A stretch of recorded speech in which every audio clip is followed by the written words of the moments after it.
క్రైస్తవుల సంక్షేమానికి భద్రతకు అండగా ఉంటామని ముఖ్యమంత్రి చంద్రబాబు హామీ ఇచ్చారు. అందరికీ న్యాయం చేసేలా రాష్ట్రంలో ఎన్డీఏ ప్రభుత్వం ముందుకెళ్తుందని పేర్కొన్నారు. ఉమ్మడి ఆంధ్రప్రదేశ్లో చర్చిపై దాడి జరిగితేనే తాను వెళ్లి పరిశీలించానని, తరువాత అలాంటి దాడులు జరగకుండా అరికట్టానన్నారు. విభజన తరువాత క్రైస్తవుల సంక్షేమానికి ఎక్కువ ప్రాధాన్యమిచ్చామని, చర్చిల నిర్మాణానికి ఆర్థిక సాయం చేశామన్నారు. విజయవాడలో నిర్వహించిన సెమీ క్రిస్మస్ వేడుకల్లో ముఖ్యమంత్రి చంద్రబాబు నాయుడు ముఖ్య అతిథిగా పాల్గొన్నారు. క్రిస్మస్ కేక్ కట్ చేసి క్యాండిల్ లైట్ సర్వీసులో పాల్గొన్నారు. లోకరక్షకుడైన ప్రభువు కరుణా కటాక్షాలు రాష్ట్రానికి ఉండాలని ఆకాంక్షించారు. ఈ సందర్భంగా సీఎం మాట్లాడుతూ, గుంటూరులో క్రిస్టియన్ భవనానికి 2 ఎకరాలు కేటాయించి నిర్మాణానికి 10 కోట్లు ఖర్చు చేశామని, గత ప్రభుత్వం మిగతా పనులు పూర్తి చేయలేదని తెలిపారు. దాన్ని పూర్తి చేసి త్వరలోనే అందుబాటులోకి తెస్తామన్నారు.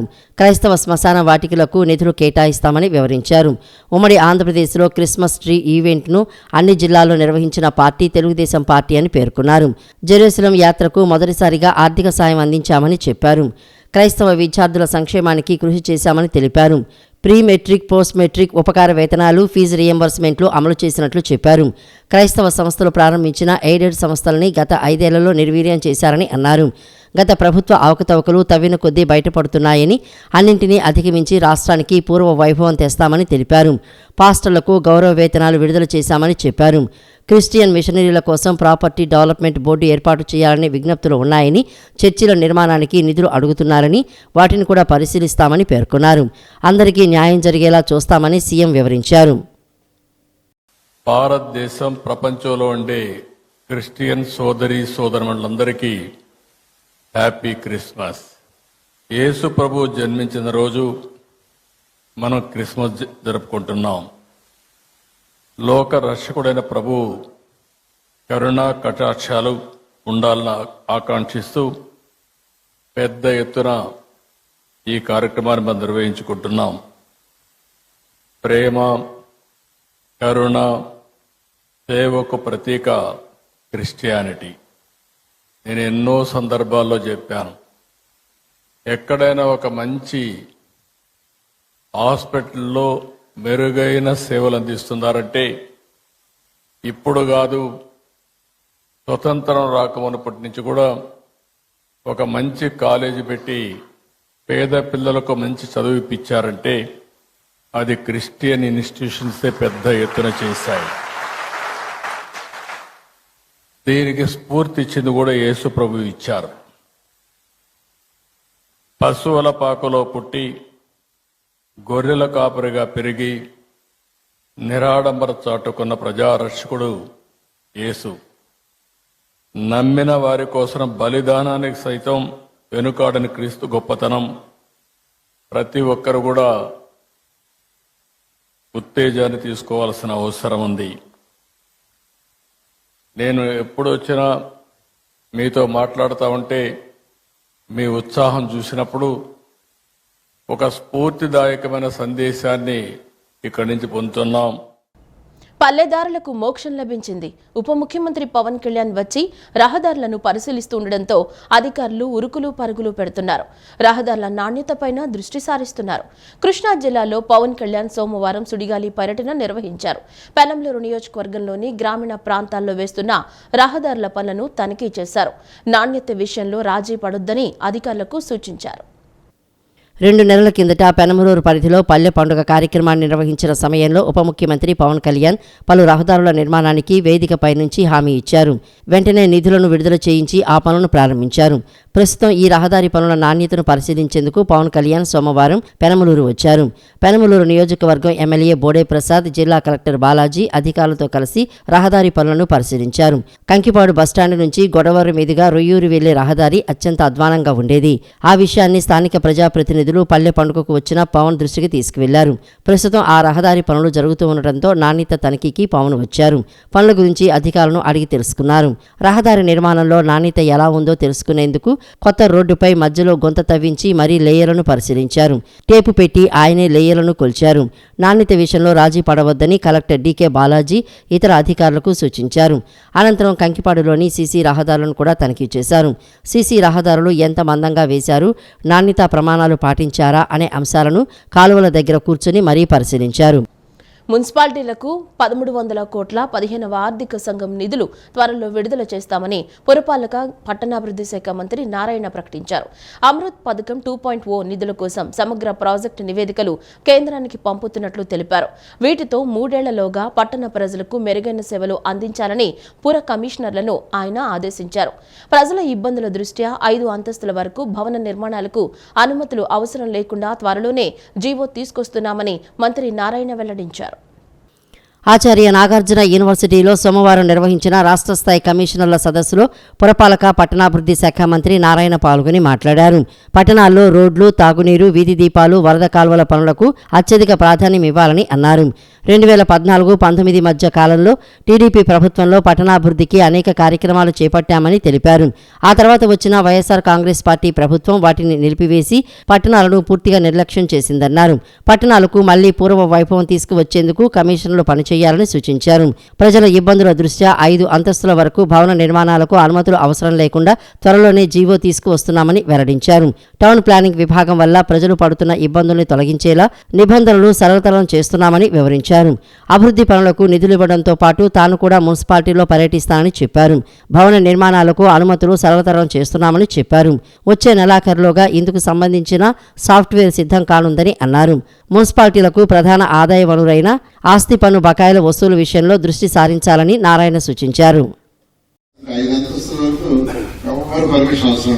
లైసెన్స్ సర్వే ఆన్లైన్ లో డబ్బులు కట్టేస్తే టీపులు వెరిఫికేషన్ ఉంటుంది. ఇంకా పర్మిషన్ వేరే అవసరం లేదు. వాళ్ళు ఆన్లైన్ లో పెట్టి డబ్బులు కడితే దట్ ఈస్ డీమ్, అదే పర్మిషన్.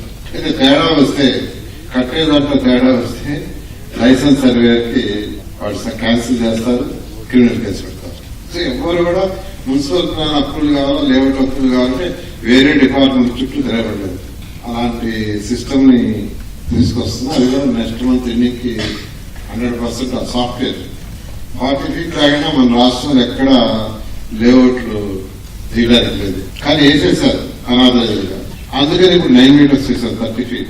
డిఫరెంట్ స్టేట్స్ లో స్టడీ చేసి చాలా రూల్స్ మార్చాం, చాలా సింప్లిఫై చేశాం. ఇలా టౌన్ ప్లానింగ్ దాంట్లో చాలా రిఫార్మ్స్ మనం. భోగాపురం అంతర్జాతీయ నిర్మాణ పనులను నిర్దిష్ట కాల పరిమితికి లోబడి సకాలంలో పూర్తి చేయాలని ప్రభుత్వ ప్రధాన కార్యదర్శి నీరబ్ కుమార్ ప్రసాద్ సంబంధిత శాఖలు, ఏజెన్సీలకు సూచించారు. విమానాశ్రయ నిర్మాణంతో పాటు అక్కడ వివిధ కేంద్ర ప్రభుత్వ సంస్థలు, ఏజెన్సీల ద్వారా ఏర్పాటు చేయాల్సిన పనులపై మార్గనిర్దేశం చేశారు. రాష్ట్ర సచివాలయం నుండి భోగాపురం అంతర్జాతీయ విమానాశ్రయానికి సంబంధించిన మొదటి కోఆర్డినేషన్ కమిటీ సమావేశం సిఎస్ నీరబ్ కుమార్ ప్రసాద్ నిర్వహించారు. ఈ సందర్భంగా ఆయన మాట్లాడుతూ ప్రతిష్టాత్మకమైన ఈ అంతర్జాతీయ విమానాశ్రయ నిర్మాణ పనులను వేగవంతంగా సకాలంలో పూర్తయ్యేలా చర్యలు తీసుకోవాలని సూచించారు. విమానాశ్రయ నిర్మాణంతో పాటు అక్కడ వివిధ కేంద్ర ప్రభుత్వ సంస్థలు, ఏజెన్సీల ద్వారా ఏర్పాటు చేయాల్సిన పనులను కూడా సిఎస్ సమీక్షించారు. ముఖ్యంగా కస్టమ్స్ బ్యూరో, ఇమిగ్రేషన్, సిఐఎస్ఎఫ్, భద్రత, ఆరోగ్య తదితర శాఖల పరంగా చేపట్టాల్సిన ఏర్పాట్లపై చర్చించారు. అదేవిధంగా విశాఖపట్నం నగరం నుండి భోగాపురం విమానాశ్రయానికి మెరుగైన కనెక్టివిటీ తదితర అంశాలపై కూడా సిఎస్ నీరబ్ కుమార్ ప్రసాద్ సంబంధిత శాఖల అధికారులతో సమీక్షించారు. గుడివాడ నియోజకవర్గ పరిధిలోని గ్రామీణ ప్రాంతాల త్రాగునీటి పథకాల అమలు తీరును ఉప ముఖ్యమంత్రి పవన్ కళ్యాణ్ పరిశీలించారు. మల్లాయపాలెంలో రక్షిత మంచినీటి పథకాల ద్వారా సరఫరా అయ్యే నీటిని శుద్ధి చేసే విధానాన్ని తనిఖీ చేశారు. నీటి నాణ్యత పరీక్షలు చేయించి మరీ పరిశీలించారు. 43 గ్రామాల్లో త్రాగునీటి పథకాల మరమ్మతుల వివరాలను తెలుసుకున్నారు. 2 నెలల కిందట తాము ఈ సమస్యను ఉప ముఖ్యమంత్రి దృష్టికి తీసుకువెళ్లిన వెంటనే ఆయన స్పందించి మంచినీటి పథకాల మరమ్మతులకు ఆదేశాలు ఇచ్చేందుకు గుడివాడ ఎమ్మెల్యే రాము, స్థానిక నాయకులకు కృతజ్ఞతలు తెలిపారు. ఈ కార్యక్రమంలో మంత్రి కొల్లు రవీంద్ర, ఎమ్మెల్యేలు మండలి బుద్ధప్రసాద్, బోడే ప్రసాద్, వర్లకుమార్ రాజా పాల్గొన్నారు.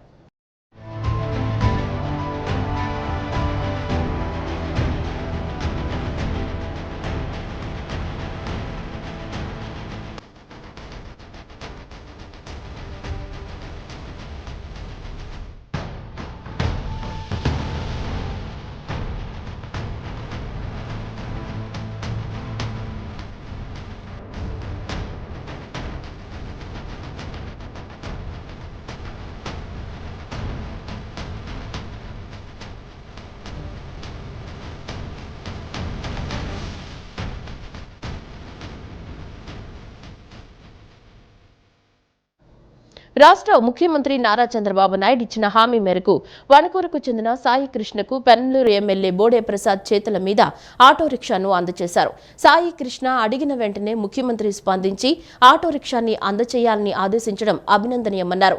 తమది మాటల ప్రభుత్వం కాదు, చేతల ప్రభుత్వమని ముఖ్యమంత్రి నిరూపించారని ఎమ్మెల్యే బోడే ప్రసాద్ అన్నారు. ఈ నెల 20న కృష్ణా జిల్లా కంకిపాడు మండలం ఈడుపుగల్లో జరిగిన రెవెన్యూ సదస్సులో పాల్గొన్న చంద్రబాబును పెనమలూరు మండలం వణుకూరు జగనన్న కాలనీ 2కు చెందిన ఆటో డ్రైవర్ నువ్వుల సాయి కృష్ణ కలిశారు. రేషన్ కార్డుకు మంజూరు చేయాలని జీవనం భారంగా మారిందని, దీనికి తోడు కంటి సమస్య కూడా ఉందని సాయికృష్ణ వాపోయారు. చంద్రబాబు మాట్లాడుతూ ఆటో కొనిస్తే నడుపుకోగలవా అని అడగ్గా సాయికృష్ణ నడుపుకోగలని తెలిపారు. అతడికి ఆటో కొనివ్వాలంటూ చంద్రబాబు కలెక్టర్ డీకే బాలాజీని ఆదేశించారు. 3 రోజుల్లోనే ఎలక్ట్రిక్ ఆటో సమకూర్చారు. ఈ మేరకు ఆదివారం కలెక్టర్ ఎలక్ట్రిక్ ఆటో సమకూర్చి పెనమలూరు ఎమ్మెల్యే బోడే ప్రసాద్కు పంపించారు. ఆటో డ్రైవర్ సాయికృష్ణకు ఆటో అందచేయడానికి ఎమ్మెల్యే బోడే ప్రసాద్ నేరుగా ఆయనకు ఫోన్లు చేస్తున్నా స్పందన లేదు. దీంతో ఎమ్మెల్యే సీఐ వెంకట్రమణ సాయం కోరారు. సీఐ కూడా స్పందించి సెల్ ఫోన్ నెంబర్ ఆధారంగా సాయికృష్ణ ఉన్న లొకేషన్ గుర్తించి సోమవారం ఎమ్మెల్యే కార్యాలయానికి తీసుకురాగా అతనికి ఎమ్మెల్యే ఆటో అందజేశారు. సోషల్ మీడియాలో తన విజ్ఞప్తిని, చంద్రబాబు హామీని కొందరు అవహేళన చేస్తుండటంతో కలత చెందినట్లు సాయికృష్ణ ఆవేదన వ్యక్తం చేశారు. ఎమ్మెల్యే బోడే ప్రసాద్ మాట్లాడుతూ YSR Congress party Paytm batch హద్దుమీరి ప్రవర్తిస్తున్నారని, వీరికి తగిన గుణపాఠం చెబుతామని హెచ్చరించారు. సాయికృష్ణ అడిగిన వెంటనే ముఖ్యమంత్రి స్పందించి ఆటో రిక్షాని అందజేయాలని ఆదేశించడం అభినందనీయమని, తమది మాటల ప్రభుత్వం కాదు, చేతల ప్రభుత్వమని ముఖ్యమంత్రి నిరూపించారని బోడే ప్రసాద్ అన్నారు.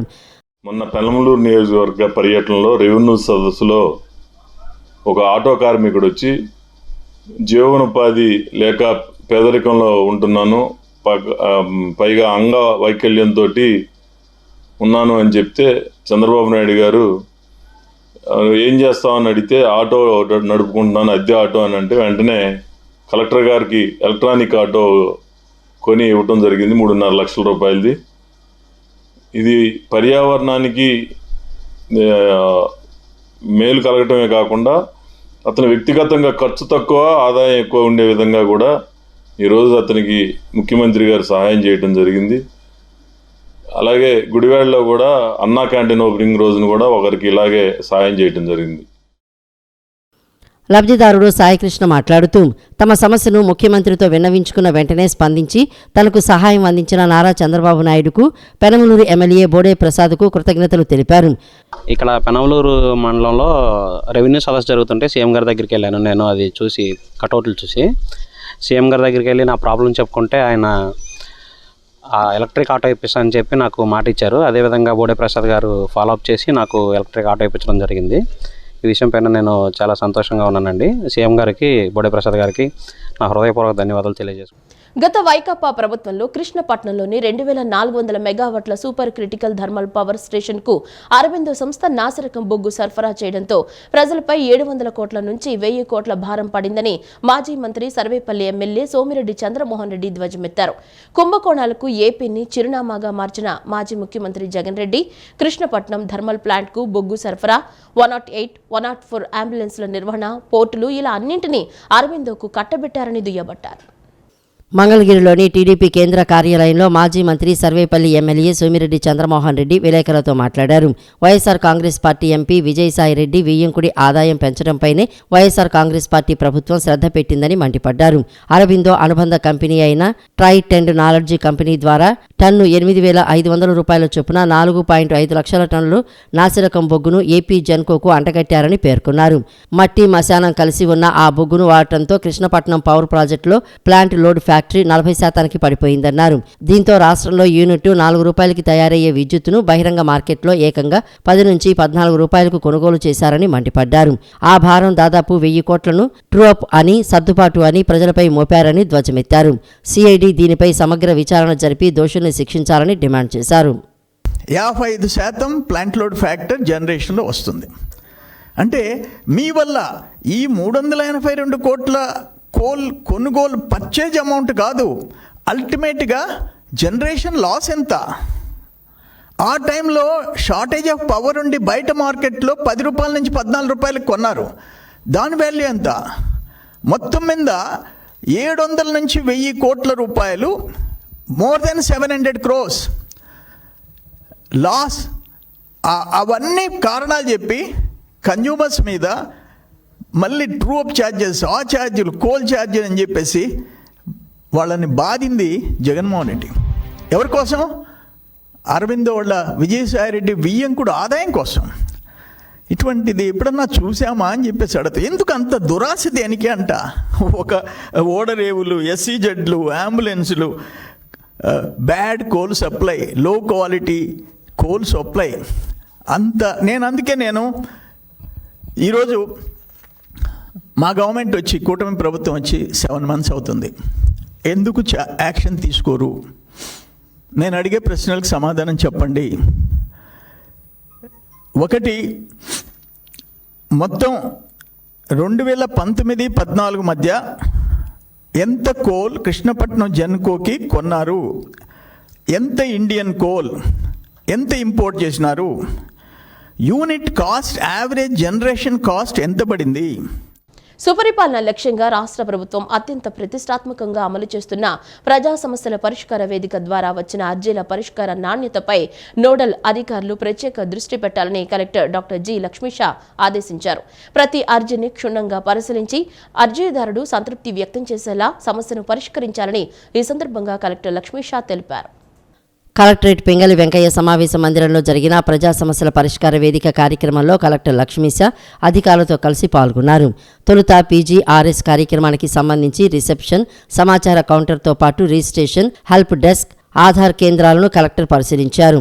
అనంతరం DRO M Lakshmi Narasimham, DRDA PD K Srinivasarao, గ్రామ వార్డు సచివాలయ ప్రత్యేక అధికారిని P జ్యోతి తదితరులతో కలిసి వివిధ ప్రాంతాల నుంచి వచ్చిన ప్రజల నుంచి అర్జీలు స్వీకరించారు. కార్యక్రమంలో మొత్తం 85 అర్జీలు రాగా వీటిలో రెవెన్యూకు సంబంధించి 42, మున్సిపల్ పట్టణాభివృద్ధికి సంబంధించి 8, పోలీసు శాఖకు సంబంధించి 7 అర్జీలు వచ్చాయి. APCP, DCL, DRDA సహకార శాఖలకు 4 చొప్పున అర్జీలు వచ్చాయి. పంచాయతీరాజ్, విద్యా, రిజిస్ట్రేషన్ అండ్ స్టాంప్స్ శాఖలకు 2 చొప్పున, సాంఘిక సంక్షేమ గురుకుల విద్యా సంస్థలు, BC సంక్షేమం, పౌర సరఫరాలు, విభిన్న ప్రతిభావంతుల సంక్షేమం, ఇంటర్మీడియట్ విద్య, ఉపాధి కల్పన, ఆరోగ్యం, గృహ నిర్మాణం, రహదారులు, భవనాలు, గ్రామీణ నీటి సరఫరా శాఖలకు ఒక్కో అర్జీ వచ్చాయి. ప్రతి అర్జీని క్షుణ్ణంగా పరిశీలించి అర్జీదారుడు సంతృప్తి వ్యక్తం చేసేలా సమస్యను పరిష్కరించాలని ఈ సందర్భంగా కలెక్టర్ లక్ష్మీశా ఆదేశించారు. జిల్లా పంచాయతీ కార్యాలయం ఆధ్వర్యంలో సోమవారం కలెక్టరేట్లో PGRS సందర్భంగా ఏర్పాటు చేసిన వర్మీ కంపోస్ట్ అమ్మకపు కేంద్రాన్ని జిల్లా కలెక్టర్ డాక్టర్ జి లక్ష్మీషా పరిశీలించారు. ఇబ్రహీంపట్నం మండలం గుంటుపల్లి గ్రామ పంచాయతీ చెత్త నుంచి సంపద సృష్టి కేంద్రం ద్వారా తయారు చేసిన వర్మీ కంపోస్ట్ విక్రయాలను పరిశీలించారు. ఈ కేంద్రం ద్వారా కిలో వర్మీ కంపోస్ట్ ప్యాకెట్ 20 రూపాయలకు అందుబాటులో ఉన్నట్లు అధికారులు వివరించారు. అరకిలో, కిలో, 2 కిలోల ప్యాకెట్లను అందుబాటులో ఉంచినట్లు వివరించారు. మొక్క వేగంగా, ఆరోగ్యవంతంగా పెరిగేందుకు వర్మీ కంపోస్ట్ ఎంతగానో ఉపయోగపడుతుందని కలెక్టర్ లక్ష్మీషా ఈ సందర్భంగా పేర్కొన్నారు. జిల్లాలో ఘన, ద్రవ వ్యర్థాల నిర్వహణపై ప్రత్యేకంగా దృష్టి సారించడం జరుగుతోందని, చెత్త నుంచి సంపద సృష్టి కేంద్రాలు విజయవంతంగా నడుస్తున్నట్లు వెల్లడించారు. కార్యక్రమంలో DPO P లావణ్యకుమారి తదితరులు పాల్గొన్నారు. క్రిస్మస్ పర్వదినాన్ని పురస్కరించుకుని విజయవాడ గురునానక్ కాలనీలో కల క్రైస్ట్ లూథరన్ చర్చిలో క్రిస్మస్ వేడుకలు ఘనంగా నిర్వహిస్తున్నట్లు సంఘ కాపరి రెవరెండ్ B రాజారావు తెలిపారు. క్రిస్మస్ సందర్భంగా పేదవారికి క్రిస్మస్ గిఫ్ట్ అందించనున్నట్లు చెప్పారు. క్రీస్తు అంటే మతం కాదని మార్గమని, ఆయన మార్గం అనుసరణీయమని అన్నారు. విజయవాడ గురునానక్ కాలనీలో గల క్రైస్ట్ లూథరన్ చర్చిలో క్రిస్మస్ వేడుకలు ఘనంగా నిర్వహించారు. వేడుకల సందర్భంగా ఏర్పాటు చేసిన విలేకరుల సమావేశంలో సంఘ కాపరి రెవరెండ్ B రాజారావు మాట్లాడుతూ తమ సంఘం అనేక మందికి ఆదర్శంగా నిలుస్తుందని పేర్కొన్నారు. తమ మందిరానికి వచ్చిన తర్వాత వారి వారి కుటుంబాల్లో అనేక మేలులు జరిగాయని వెల్లడించారు.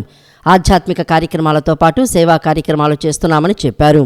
క్రిస్మస్ సందర్భంగా పేదవారికి క్రిస్మస్ గిఫ్ట్ అందించనున్నట్లు చెప్పారు. క్రిస్మస్ అంటే బహుమానం అని, దేవుడు మనకు క్రీస్తు రూపంలో మనకు బహుమానం ఇచ్చారని గుర్తు చేశారు. క్రీస్తు అంటే మతం కాదని మార్గమని పేర్కొన్నారు. లోకానికి క్షమాగుణాన్ని ఇచ్చారని అన్నారు. డిసెంబర్ 25న క్రిస్మస్ వేడుకలు ఘనంగా నిర్వహించనున్నట్లు చెప్పారు. క్రీస్తు పుట్టుకను తెలిపే విధంగా స్కిట్ రూపంలో, కళల రూపంలో తెలియజేస్తామన్నారు. అనేక మంది కుటుంబాలతో విస్తరించి ఉన్నది. మరి ఈ మందిరానికి వచ్చిన ప్రతి ఒక్కరిని కూడా దేవుడు దీవిస్తూ ఉన్నాడు. చాలామంది సంఘం నుంచి మందిరానికి వచ్చిన తర్వాత ఫారిన్ వెళ్ళిన వాళ్ళు ఉన్నారు, జాబు నిమిత్తం వెళ్ళిన వారు ఉన్నారు, గవర్నమెంట్ జాబులు పొందుకున్న వాళ్ళు ఉన్నారు, అనేక మంది స్వస్థతలు పొందుకున్న వాళ్ళు ఉన్నారు. అందరికీ మేలు చేశారు. ఈ ఆధ్యాత్మిక కార్యక్రమాలు మాత్రమే కాదు కానీ సామాజిక సంబంధమైన కార్యక్రమాలు కూడా సంఘం తరపున అందరము కూడా సమకూడి ఒకే మాట, ఒకే భావంతో, ఒకే ఆలోచనతో ఆయా రకాల కార్యక్రమాలు చేస్తూ ఉన్నాం. పేదలు ఎక్కడెక్కడ ఉన్నారో కొంచెం వెరిఫికేషన్ చేసి అలాంటి వారికి కూడా సహాయ సహకారాలు సంఘం తరపున అందిస్తూ ఉన్నాం. ఈ క్రిస్మస్ సీజన్లో ప్రత్యేకించి పరిసర ప్రాంతాల్లో ఉన్న సంఘానికి సంబంధించిన పేదలు ఎవరైనా ఉంటే మరి సంఘం తరపున హెల్ప్ ప్రోగ్రాలు కూడా పెట్టి మరి గిఫ్ట్, క్రిస్మస్ అంటే బహుమానముల పండగని అందరికీ తెలిసిన విషయమే. అనగా దేవుడే మానవుడై ఈ లోకంలోనికి రావటం, అనగా సంఘము లేదా తన ప్రజలైన ప్రతి ఒక్కరిని కూడా దేవుడుగా ఉండి పరిపాలించడానికి దిగి వచ్చినదే బహుమానం. తండ్రి అయిన దేవుడు తన కుమారుణ్ణి బహుమానంగా ఇచ్చారు. క్రీస్తు మన కోసం బహుమానంగా దిగి వచ్చాడు.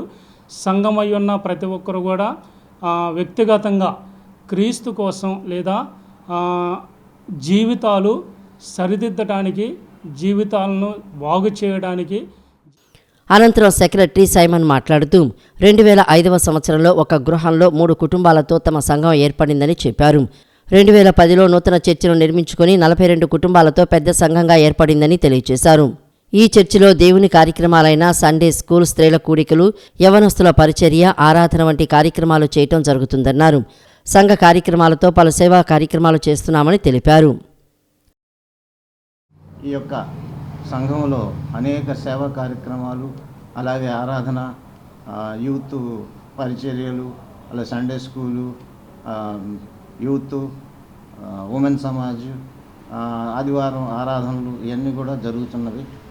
ఇవన్నీ అదే కాకుండా బయట సామాజిక కార్యక్రమంలో కూడా ఈ యొక్క సంఘ సభ్యులు పాస్టర్ గారితో వెళ్ళి ఆర్ఫనేజెస్లో ఉన్నటువంటి మెంటల్లీ రిటార్డెడ్ చిల్డ్రన్కి వారికి అవసరాలన్నీ చూసి అవసరాలన్నీ కూడా తీర్చడం జరుగుతూ ఉన్నది. అలాగే ఇంకా వేరే అనంతరం ట్రెజరర్ టీవీ ఆనంద్ కుమార్ తమ సంఘస్థులు విదేశాల్లో ఉంటున్నారని, వారి కోసం ఛానల్ ఏర్పాటు చేయాలని భావిస్తున్నట్లు చెప్పారు. క్రీస్తు యొక్క జన్మదినాన్ని క్రిస్మస్ సందర్భంగా ప్రకటించేందుకు ఇంకా ఆయన యొక్క మనకి ఇచ్చిన గిఫ్ట్ అన్నమాట అది, క్రీస్తు యొక్క జన్మదినం. దాని గురించి కూడా ఇంకా ఈ క్రిస్మస్ సీజన్లో ఇంకా ఈ ప్రోగ్రాం కూడా లైవ్లోకి తేవాలని ఆశిస్తూ, ఇంకా సంఘస్థులందరూ కూడా అనేక ప్రాంతాల నుంచి కూడా అది చూసి ఇంకా అనేక మందిని బంగాళాఖాతంలో తీవ్ర అల్పపీడనం కొనసాగుతున్న నేపథ్యంలో రాష్ట్రంలో కోస్తా జిల్లాలకు భారీ వర్షాల ముప్పు పొంచి ఉంది. ఏపీ, ఉత్తర తమిళనాడు తీరాల వైపు అల్పపీడనం పయనిస్తుందని వాతావరణ శాఖ అంచనా వేస్తోంది. ఇది మళ్లీ బలపడుతుందా లేక బలహీనపడుతుందా అనే దానిపై స్పష్టత లేదు. ప్రస్తుతం తీరానికి సమీపంలో కదులుతున్న నేపథ్యంలో మేఘాలు కమ్ముకుని చలిగాలులు వీస్తున్నాయి. దీని ప్రభావంతో గురువారం వరకు రాష్ట్రంలో విస్తారంగా వర్షాలు కురుస్తాయని వాతావరణ శాఖ పేర్కొంది. బంగాళాఖాతంలో తీవ్ర అల్పపీడనం కొనసాగుతుంది. ఈ నేపథ్యంలో రాష్ట్రంలో కోస్తా జిల్లాలకు భారీ వర్షాల ముప్పు పొంచి ఉంది. ప్రస్తుతం తీరానికి సమీపంలో కదులుతున్న నేపథ్యంలో మేఘాలు కమ్ముకొని చలిగాలులు వీస్తున్నాయి. దీని ప్రభావంతో గురువారం వరకు రాష్ట్రంలో విస్తారంగా వర్షాలు కురుస్తాయని వాతావరణ శాఖ పేర్కొంది. మంగళవారం శ్రీకాకుళం, విజయనగరం, పార్వతీపురం, మన్యం, అల్లూరి సీతారామరాజు, విశాఖపట్నం, అనకాపల్లి, కాకినాడ, డాక్టర్ బిఆర్ అంబేద్కర్ కోనసీమ, తూర్పుగోదావరి, పశ్చిమ గోదావరి, కృష్ణా, ఎన్టీఆర్, గుంటూరు, బాపట్ల, పల్నాడు, ప్రకాశం, శ్రీ పొట్టి శ్రీరాములు, నెల్లూరు జిల్లాల్లో ఓ మోస్తరు నుంచి భారీ వర్షాలు కురుస్తాయని విపత్తుల నిర్వహణ సంస్థ వివరించింది. బుధవారం బాపట్ల, పల్నాడు, ప్రకాశం, శ్రీ పొట్టి శ్రీరాములు, నెల్లూరు, తిరుపతి జిల్లాల్లో ఓ మోస్తరు నుంచి భారీ వర్షాలు కురుస్తాయని అంచనా వేస్తుంది. సముద్రంలో గరిష్టంగా గంటకు 55 కిలోమీటర్ల వేగంతో గాలులు వీస్తున్న నేపథ్యంలో బుధవారం వరకు మత్స్యకారులు వేటకు వెళ్లరాదని విశాఖ వాతావరణ కేంద్రం సూచించింది. రాష్ట్రంలోని కళింగపట్నం, విశాఖపట్నం, గంగవరం, కాకినాడ, మచిలీపట్నం, నిజాంపట్నం, కృష్ణపట్నం సహా తమిళనాడులోని వివిధ పోర్టుల్లో 3వ నెంబరు ప్రమాద హెచ్చరికలు కొనసాగుతున్నాయి. ఈ వార్తలు ఇంతటితో సమాప్తం. నమస్కారం.